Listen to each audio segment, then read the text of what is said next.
Good morning students, नवीन उच्च माध्यमिक विद्यालय की ऑनलाइन क्लासेस में आपका हार्दिक स्वागत है। मैं नीरज जैन आपका स्वागत करता हूं। स्टूडेंट्स, तो ये लेक्चर हमारा जो है वो एग्रीकल्चर स्टूडेंट्स के लिए है, यानी कि एग्रीकल्चर केमिस्ट्री आज हम पढ़ेंगे इस लेक्चर में। और एग्रीकल्चर केमिस्ट्री के स्टूडेंट्स, अगर आपको याद होगा तो हमने पिछले लेक्चर में एक नया चैप्टर स्टार्ट किया था जिसका नाम था आयन विनिमय, चैप्टर नंबर 4, जो कि 3 नंबर का एक चैप्टर था जहां से लगभग 2 क्वेश्चन आते हैं, 1 नंबर का 1 क्वेश्चन और 2 नंबर का 1 क्वेश्चन। तो स्टूडेंट्स, अगर आपको याद हो तो हमने पिछले लेक्चर के अंदर बात की थी आयन विनिमय की, यानी कि आयन विनिमय किस प्रकार होता है।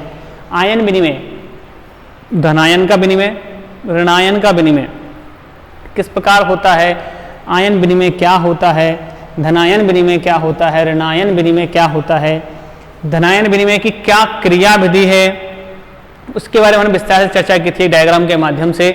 साथ में ऋणायन विनिमय की हमने बात की थी। साथ में एक इंपॉर्टेंट पॉइंट लास्ट में हमने पढ़ा था उस लेक्चर के अंदर, इसका नाम था धनायन विनिमय क्षमता, कैटायन एक्सचेंज कैपेसिटी, जो बहुत ही इंपॉर्टेंट पॉइंट है, बहुत इंपॉर्टेंट टॉपिक है।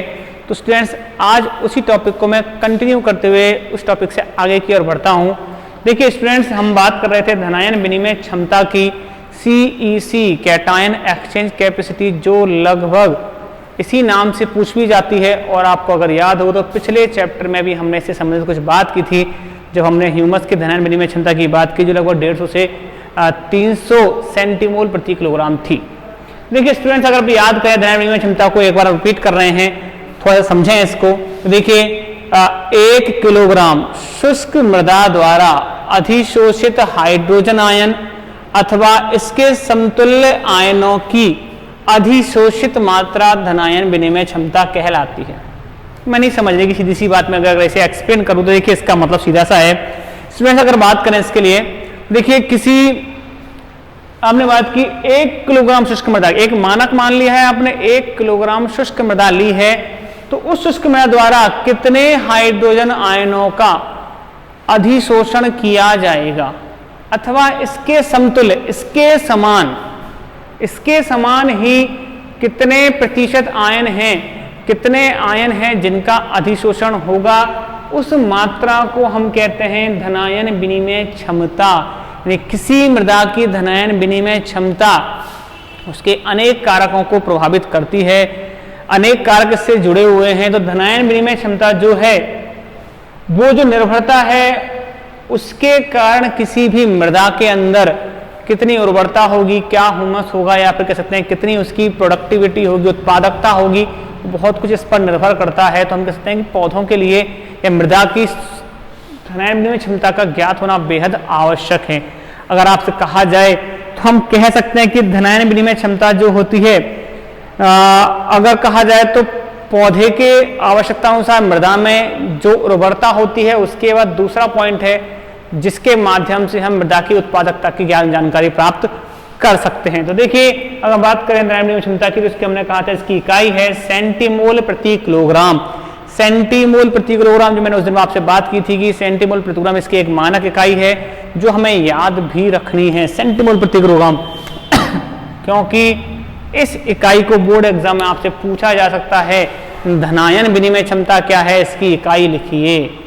ऐसा क्वेश्चन आपको बोर्ड एग्जाम में देखने को मिल सकता है। तो स्टूडेंट्स, अगर आप याद रखें तो हमें इसको याद रखना है। इसके बाद इसी से जुड़ा हुआ मैं अगले टॉपिक की अगर आपसे बात करूं, अगला टॉपिक है हमारे पास CEC को प्रभावित करने वाले कारक, यानी कि धनायन विनिमय क्षमता को प्रभावित करने वाले कारक, कैटायन एक्सचेंज कैपेसिटी को प्रभावित करने वाला कारक। देखिए, मैं तीनों नाम इसलिए बोल रहा हूं क्योंकि बोर्ड एग्जाम में किसी भी नाम से आपसे क्वेश्चन पूछा जा सकता है, तो हमें इसके बारे में ध्यान रखना है। और मैंने कहा था कि कुछ इंग्लिश टर्मिनोलॉजी भी हमें याद रखनी है, जिससे कि बोर्ड एग्जाम में अगर इससे जुड़ी हुई कुछ चीजें बात आती हैं तो आप उसको समझ पाएं, उसको लिख पाएं, देख पाएं। देखिए, बात करते हैं सबसे पहले मृदा कणाकार। मृदा कणाकार से मतलब हमारा क्या है, सॉइल टेक्सचर। सॉइल टेक्सचर, मृदा कणाकार, मृदा के कण। तो देखिए, अगर बात की जाए तो जो मृदा जितनी महीन होती है, बारीक कणों वाली होती है, उसकी धनायन विनिमय क्षमता उतनी ही अधिक होती है।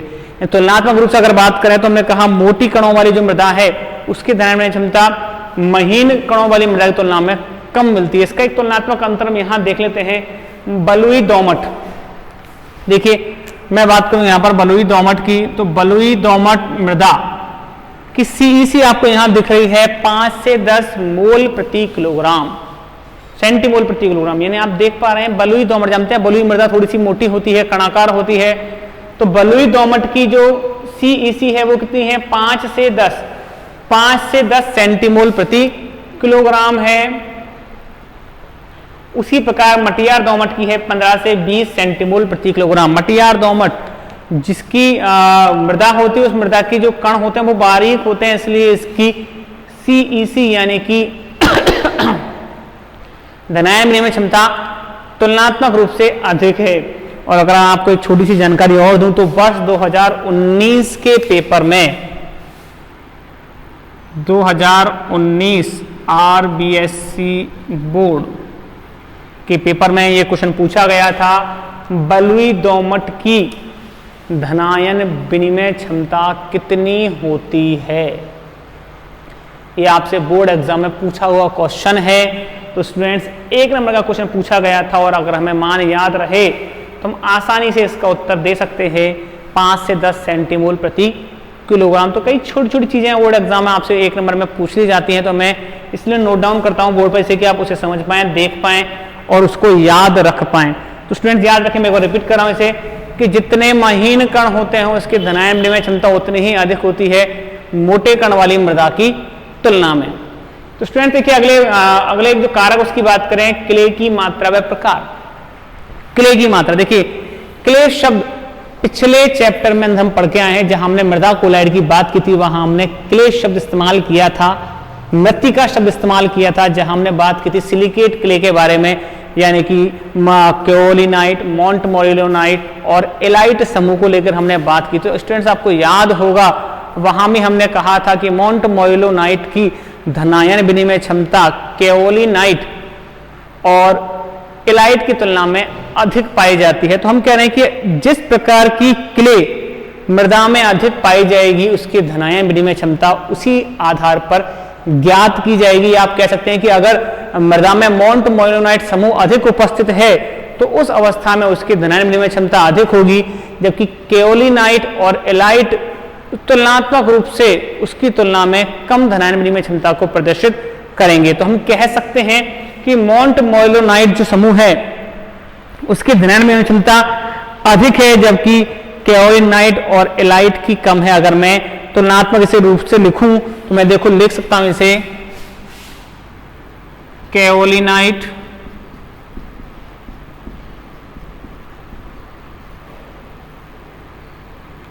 एलाइट और मोंटमोरिलोनाइट।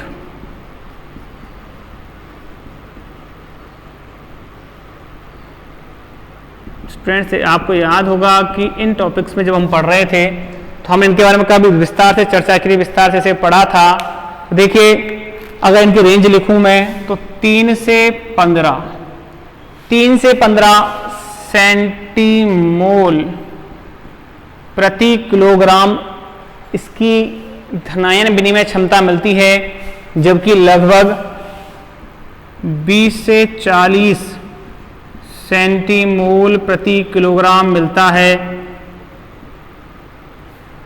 एलाइट के लिए, जबकि 60 से 100 सेंटीमोल प्रति किलोग्राम मिलता है मोंटमोरिलोनाइट।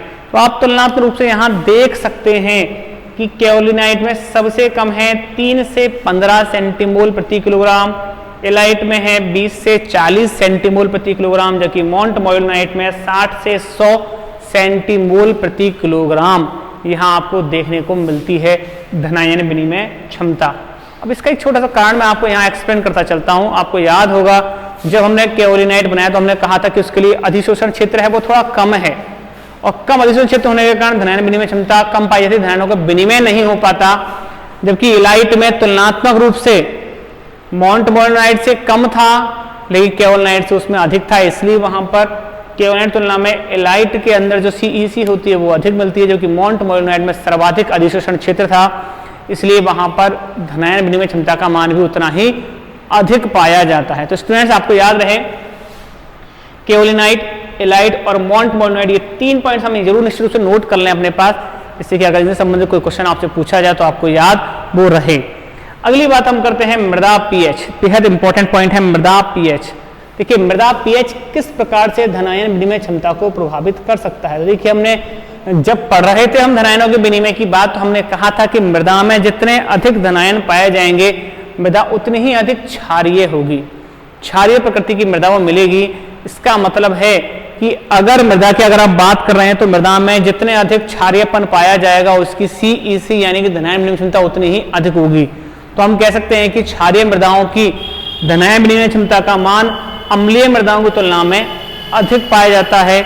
अम्लीय मृदाओं की तुलना में क्षारीय जो मृदाएं हैं उनका CEC का मान अधिक होता है, और जैसे जैसे pH रेंज बढ़ती जाती है CEC का मान भी बढ़ता हुआ चला जाता है। देखिए pH रेंज बढ़ने से मतलब क्या, अगर आपको याद होगा तो उसमें से आप लोगों ने पढ़ा है 0 से और 14 तक का हमारा pH स्केल होता है, जिसमें एक मध्य बिंदु होता है 7। 0 से 7 जो हम बात करते हैं वो होती है अम्लीय की बात, और 7 से 14 की हम बात करते हैं क्षारीय की। यानी जैसे जैसे आप pH रेंज में आगे की ओर बढ़ते हुए जाते हैं मृदा का क्षारीयपन बढ़ता हुआ चला जाता है, मृदा क्षारीय होती चली जाती है। और हमने कहा था कि क्षारीय मृदाओं की जो CEC है वो अम्लीय मृदाओं की तुलना में अधिक होती है। तो ऐसी अवस्था में जैसे जैसे pH मान बढ़ता है धनायन विनिमय क्षमता के मान में भी वृद्धि होती चली जाती है। तो स्टूडेंट्स अगर आपको याद रहे तो हम देखिए हमने बात की यहाँ पर मृदा pH की, तो याद रहे मृदा pH बढ़ने पर धनायन विनिमय क्षमता भी बढ़ती है। तो स्टूडेंट आगे बात करें इसके अंदर, तो देखिए आगे बात हम बात कर रहे हैं इसमें कार्बनिक पदार्थ। कार्बनिक पदार्थ का क्या प्रभाव हमें दिखाई दे रहा है यहाँ पर। देखिए कार्बनिक पदार्थ यानी कि सीधी सी बात करें तो आपको याद होगा हमने बात की थी कार्बनिक क्ले की, कार्बनिक पदार्थों की हम बात करें तो कार्बनिक पदार्थ का सीधा सा मतलब में लिया था ह्यूमस से।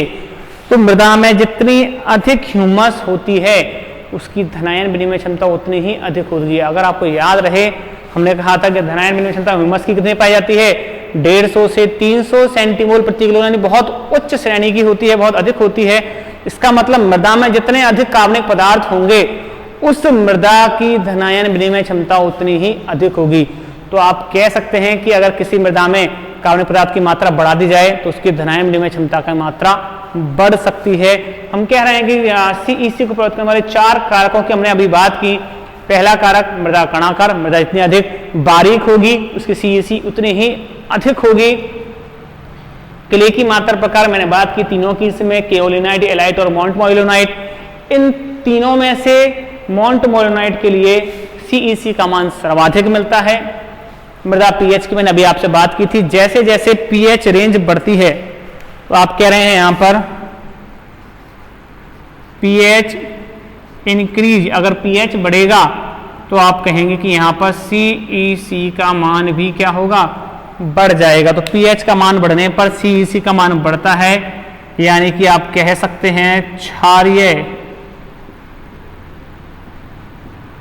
मृदा की CEC अम्लीय मृदा से कैसी होती है, अधिक होती है। अम्लीय मृदा की CEC से अधिक पाई जाती है। अगली अगर बात करें तो आपने कहा कार्बनिक पदार्थ का मैं सीधा सा मतलब यहां लिख देता हूं। कार्बनिक पदार्थ का सीधा सा मतलब है ह्यूमस, यानी कि जितनी अधिक ह्यूमस होगी मृदा में उतनी ही अधिक CEC मृदा की बढ़ जाएगी। तो ये 4 पॉइंट थे जो हमारी CEC को प्रभावित करने वाले कारकों में शामिल किए जाते हैं, यानी कि CEC को प्रभावित करते हैं।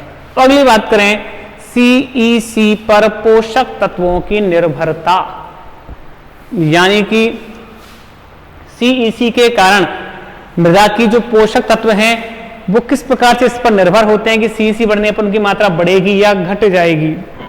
तो बात करते हैं, देखिए नंबर 1 धनायन संतृप्ति।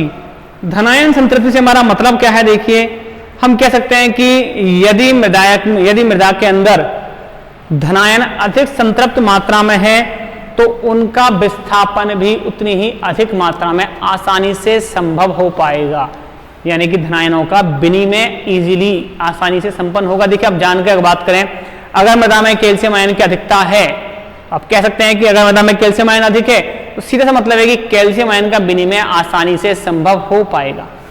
अगर मृदा में कैल्शियम आयन कम मात्रा में तो विनिमय कैसे संभव करेंगे? अब हम जानते हैं विनिमय तभी संभव है जब एक धनायन दूसरे धनायन को वहां पर विस्थापित कर दे। तो हम कह सकते हैं कि धनायन की संतृप्ति का होना, यानी मृदा में धनायन संतृप्त होना अति आवश्यक है, तब जाकर ये आप कह सकते हैं कि पोषक तत्वों का भी वहां पर आदान प्रदान संभव होगा। अगर आप देखिए कैल्शियम आयन का विस्थापन करना चाहे पोटेशियम के माध्यम से, कैल्शियम आयन की वहां पर संतृप्ति होना आवश्यक है, जिससे कि वहां पोटेशियम उसे विस्थापित करके अपने पोषक तत्वों के रूप में उसे ग्रहण कर सके। तो स्टूडेंट्स की आगे बात करें संगुणित आयनों का प्रभाव। संगुणित, देखिए संगुणित का सीधा सा मतलब एक आयन दूसरे आयन के साथ जुड़ा हुआ रहता है, यानी किसी एक आयन के जोड़ीदार के रूप में रहता है। एक आयन की उपस्थिति में दूसरे आयन का संगुणन आसानी से होता है, या कह दें दूसरे आयन का विस्थापन आसानी से संपन्न हो पाता है।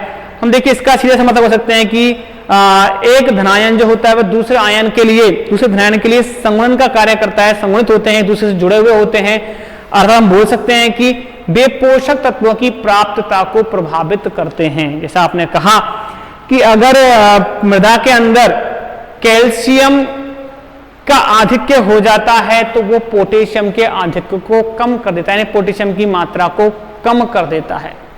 इसका मतलब है कि संगुणन है, अगर कैल्शियम अधिक होगा तो पोटेशियम कम हो जाएगा, अगर पोटेशियम अधिक है तो कैल्शियम की मात्रा वहां पर कम आपको मिलती है। साथ में पोटेशियम की कमी के कारण मैग्नीशियम की भी कमी वहां पर अपने आप हो जाती है, यानी कि संगुणन हो जाने के कारण ये एक दूसरे को प्रभावित करते हैं कि कौन सा पोषक तत्व किसकी उपस्थिति के कारण यहाँ पर प्रभावित हो जाएगा। इसे हम कहते हैं संगुणन का प्रभाव। अगली बात करें कोलाइडों का प्रकार। कोलाइडों के प्रकार से हमारा मतलब क्या है? देखिए सिंपल सी बात है, हमने कोलाइड पढ़े थे। विभिन्न प्रकार के जो कोलाइड होते हैं ये विशेष प्रकार के धनायनों का क्या करते हैं? अधिशोषण करते हैं। जैसे हमने बात की एलाइट की, मोंटमोलोनाइट की, अलग अलग प्रकार के कोलाइड्स होते हैं जो अलग अलग प्रकार के धनायनों को अपनी ओर आकर्षित करते हैं, उन्हें अधिशोषित करते हैं। देखिए मोंटमोलोनाइट जो होता है वो केओलिनाइट की अपेक्षा कैल्शियम को अधिक अधिशोषित करता है, अधिक धारित करता है, अधिक ग्रहण कर सकता है। जो मोंटमोलोनाइट समूह को अगर उपस्थित होगा, इसके कोलाइड अगर मृदा में अधिक होंगे तो पोटेशियम को अधिक अधिशोषित करेंगे, कैल्शियम को अधिक अधिशोषित करेंगे। इसके प्रकार से अगर बात की जाए तो अन्य समूह उपस्थित होने पर, यानी अन्य प्रकार के मिसाइल उपस्थित होने पर वो एक विशेष प्रकार के धनायन का ही अधिशोषण अपने पास कर पाते हैं। तो हमने कहा पोषक तत्व जो कि धनाभिषित होते हैं, धनायन होते हैं, उनका अधिशोषण कोलाइडों की प्रकृति पर भी निर्भर करता है कि मृदा में किस प्रकार के कोलाइड वहां पर उपस्थित हैं, और कोलाइडों की उपस्थिति के कारण ही वहां पर जो कोई मृदा है वो किस प्रकार के पोषक तत्वों को अपने अंदर अधिशोषित करेगी या ग्रहण करेगी। तो हमने कहा था कि CEC पर पोषक तत्वों की निर्भरता है, यानी कि CEC बढ़ने पर पोषक तत्वों का अधिशोषण बढ़ेगा और CEC घटने पर पोषक तत्वों के अधिशोषण में कमी हो जाएगी। तो देखिए ये बात हमारी थी किसकी? CEC पर पोषक तत्वों की निर्भरता की। तो स्टूडेंट्स इसके बाद एक और इम्पॉर्टेंट पॉइंट पर मैं आपके लिए यहाँ पर आता हूँ, वो है धनायन विनिमय क्षमता और मृदा उर्वरता। धनायन विनिमय क्षमता और मृदा उर्वरता से हमारा मतलब क्या है? धनायन विनिमय क्षमता बढ़ने पर मृदा की उर्वरता किस प्रकार से बढ़ती है? देखिए भिन्न भिन्न प्रकार की जो हमारी मृदाएं होती हैं उनकी धनायन विनिमय क्षमता भी भिन्न भिन्न होती है, मैंने भी बताया था आपको इसके लिए। तो भिन्न भिन्न मृदाओं के लिए जो धनायन विनिमय क्षमता का मान है उसी के कारण उनकी मृदा उर्वरता प्रभावित होती है, यानी कि जैसे जैसे धनायन विनिमय क्षमता घटती जाती है मृदा की उर्वरता कम होती चली जाती है, और जैसे जैसे धनायन विनिमय क्षमता में वृद्धि होती है मृदा की उर्वरता में धीरे धीरे वहां पर वृद्धि होना शुरू हो जाती है। अब हम बात करते हैं नेक्स्ट टॉपिक की हमारी, जिसका नाम है प्रतिशत क्षार संतृप्ति, परसेंटेज बेस सैचुरिटी। अगर आपको याद है हम परसेंटेज बेस सैचुरेशन के नाम से भी जान सकते हैं, यह प्रतिशत क्षार संतृप्ति के नाम से भी इसे हम पहचानते हैं। वो बड़ा इंपॉर्टेंट पॉइंट है। मैंने कहा यहाँ से 1 नंबर का एक क्वेश्चन और 2 नंबर का एक क्वेश्चन आएगा, तो हो सकता है आपसे क्वेश्चन पूछा जाए प्रतिशत क्षार संतृप्ति क्या है तथा इसके सूत्र को लिखिए। तो 2 नंबर का क्वेश्चन आपको तैयार हो गया। 1 नंबर का पूछा जाए तो हो सकता है इसके सूत्र को पूछ लिया जाए, या हो सकता है आपसे इसकी परिभाषा को पूछ लिया जाए। तो देखिए मैं इसकी परिभाषा को समझाता हूं। कोलाइडी संकीर्ण पर अधिशोषित विनिमय भस्मों की प्रतिशत मात्रा। देखिए विनिमय भस्म, विनिमय भस्म क्या होते हैं? विनिमय भस्म का सीधा सा मतलब है क्षार से है, क्षारीय पदार्थ, भस्म, धनायन, इनके हम बात कर रहे होते हैं। हमने कहा कोलाइडी संकीर्ण पर अधिशोषित विनिमय भस्मों की प्रतिशत मात्रा को ही प्रतिशत क्षार संतृप्ति कहा जाता है। कोलाइडी संकीर्ण पर यानी कि कोलाइडों पर अधिशोषण किसका होगा? आप जानते हैं कि मृदा कोलाइड ऋणावेशित होते हैं, और जब वो ऋणावेशित होते हैं तो धनायनों का ही तो अधिशोषण करेंगे। ये हमने पढ़ रहा है, पिछले चैप्टर के अंदर पढ़ के आए हैं हम ये मृदा कोलाइड के अंदर कि जो मृदा कोलाइड होते हैं वो ऋणावेशित होते हैं और धनायनों को अपनी ओर अधिशोषित करते हैं, धनायनों को अपनी ओर जोड़ते हैं, उनका अधिशोषण करते हैं। इसका मतलब कोलाइडी संकीर्ण पर अधिशोषित विनिमय भस्मों की प्रतिशत मात्रा को प्रतिशत क्षार संतृप्ति कहा जाता है। प्रतिशत क्षार संतृप्ति कहा जाता है, जिसकी परिभाषा मैंने यहाँ बोर्ड पर आपको लिख रखी है, स्टूडेंट्स इसे नोट जरूर करेंगे। और इसके एक सूत्र लिखा है, देखिए प्रतिशत क्षार संतृप्ति, प्रतिशत क्षार संतृप्ति बराबर कुल विनिमयशील भस्म बटे धनायन विनिमय क्षमता गुणा 100। कुल विनिमयशील भस्म, कुल विनिमयशील भस्म से हमारा मतलब क्या है? यानी कितने क्षारीय पदार्थ हैं जिनका विनिमय संभव होगा। तो कुल विनिमयशील भस्म बटे धनायन विनिमय क्षमता गुणा 100। धनायन विनिमय क्षमता गुणा 100 यानी कि धनायनों का जो विनिमय होगा वो कितना होगा, और उस पूरे को प्रतिशत में बदलने के लिए हम 100 से गुणा कर देते हैं। अगर आपको याद होगा कि किसी भी चीज को प्रतिशत बदलने के लिए आप इसे 100 से गुणा कर देते हैं तो प्रतिशत में मान बदल जाता है। इसी का एक शॉर्ट सूत्र लिखा हुआ है, V बराबर S बटे में T गुणा 100। V बराबर है हमारा प्रतिशत क्षार संतृप्ति, S बराबर है कुल विनिमयशील भस्म और T बराबर है धनायन विनिमय क्षमता। तो इसके माध्यम से हम, इस सूत्र के माध्यम से प्रतिशत क्षार संतृप्ति हमारी ज्ञात कर सकते हैं स्टूडेंट्स। और देखिए प्रतिशत क्षार संतृप्ति जो है वो भिन्न भिन्न मृदाओं के लिए भिन्न भिन्न पाई जाती है। किसी मृदा के लिए क्षार संतृप्ति का मान कम पाया जाता है, किसी के लिए अधिक पाया जाता है। अगर हमने कहा कि किसी मृदा की जो प्रतिशत क्षार संतृप्ति अगर 80% है, यानी मान अगर वहां 80% आ जाता है, तो आप कह सकते हैं कि उस CEC का लगभग 4/5 भाग भस्मों द्वारा तथा 1/5 भाग हाइड्रोजन तथा एल्यूमिनियम आयन द्वारा संतृप्त होता है। देखिए समझिए इसका मतलब क्या है हमारा, 4/5 भाग और 1/5 भाग से मेरा मतलब क्या है? 4/5 भाग का मतलब है लगभग 80% और 1/5 भाग का मतलब है लगभग 20%। हमने कहा कि यदि किसी मृदा की प्रतिशत क्षार संतृप्ति अगर 80% है तो आप कहेंगे कि उसका जो लगभग 4/5 भाग है, उसका लगभग 4/5 भाग है वो भस्मों से संतृप्त है, जबकि 1/5 भाग हाइड्रोजन और एल्यूमिनियम आयन द्वारा संतृप्त है। तो स्टूडेंट्स ये तो हमारी थी। इसकी बात अगली बात हम करते हैं इसके आगे। अगली बात करें, देखिए स्टूडेंट्स अगर आप इसे याद करें तो देखिए एक टॉपिक छोटा सा और आता है इसके साथ, जिसे मैं लिख रहा हूं आपके लिए बोर्ड पर। इसका नाम है हमारी भस्म संतृप्त मृदा।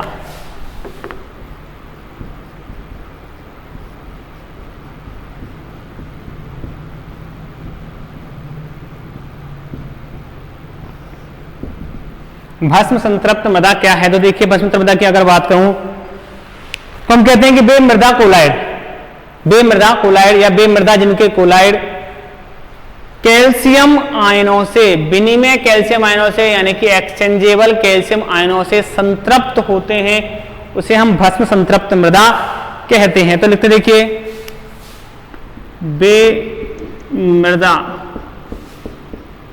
जिनके कोलाइड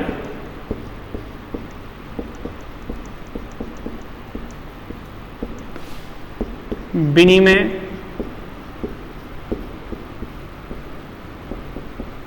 कैल्शियम आयनों से संतृप्त होते हैं।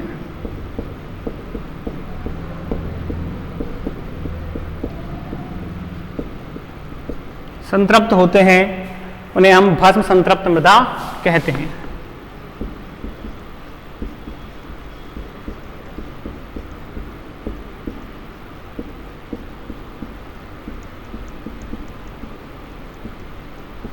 उसे हम कहते हैं भस्म संतृप्त मृदा, यानी कि ऐसी मृदा जिसमें कैल्शियम आयन विनिमय कैल्शियम आयनों की अधिकता होगी उसे हम भस्म संतृप्त मृदा के नाम से पहचानते हैं। ये कृषि के लिए उपयुक्त मृदा होती है, यानी कृषि के लिए बड़ी काम की मृदा है, उपयुक्त मृदा है।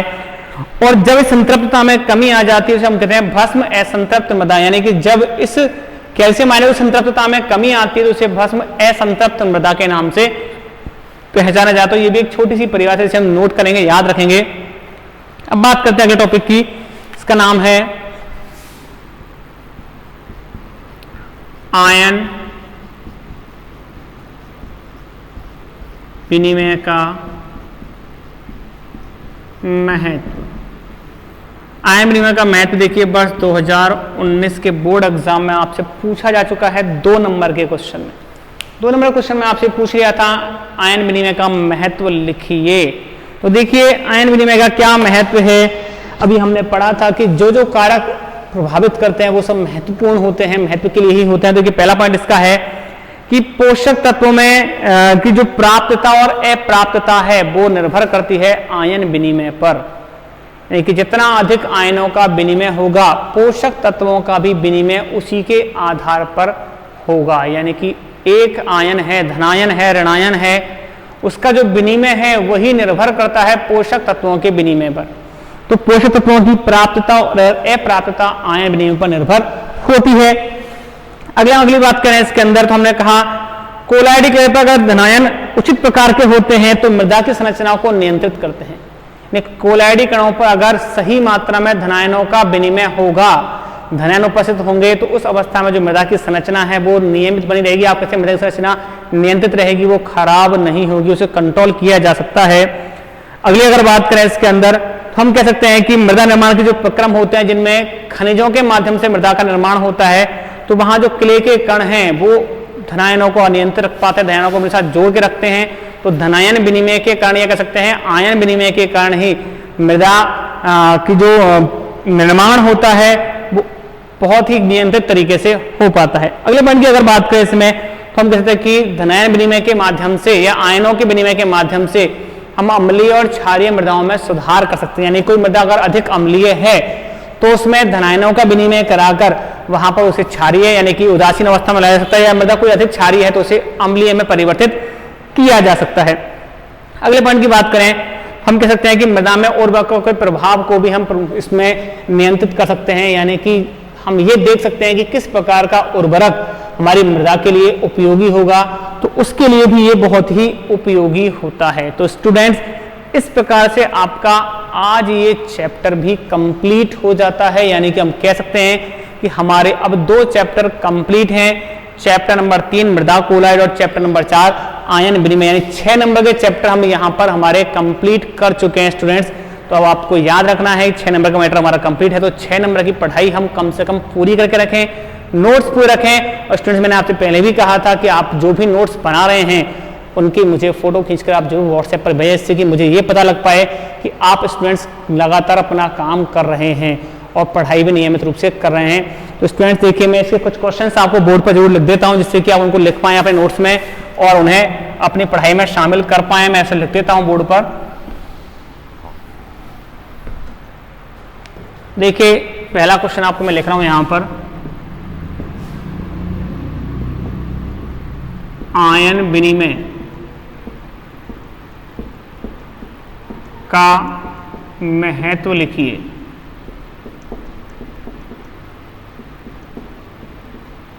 नंबर दूसरा क्वेश्चन, प्रतिशत क्षार संतृप्ति को परिभाषित कीजिए।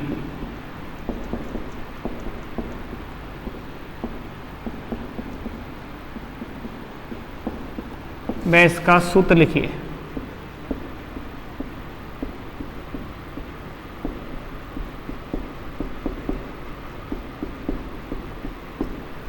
अगला क्वेश्चन, धनायन विनिमय क्षमता को प्रभावित करने वाले कारक लिखिए।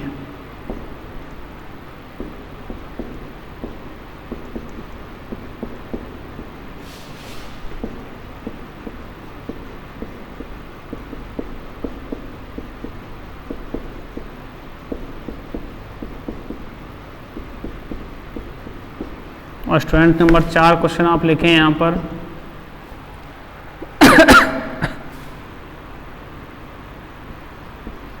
बलुई दोमट व मटियार दोमट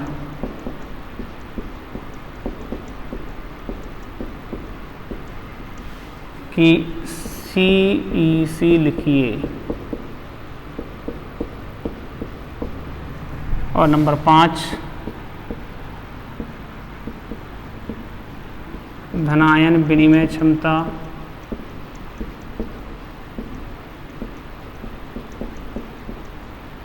एक, चलिए क्वेश्चन को दूसरा लिख देते हैं। भस्म संतृप्त मृदा किसे कहते हैं?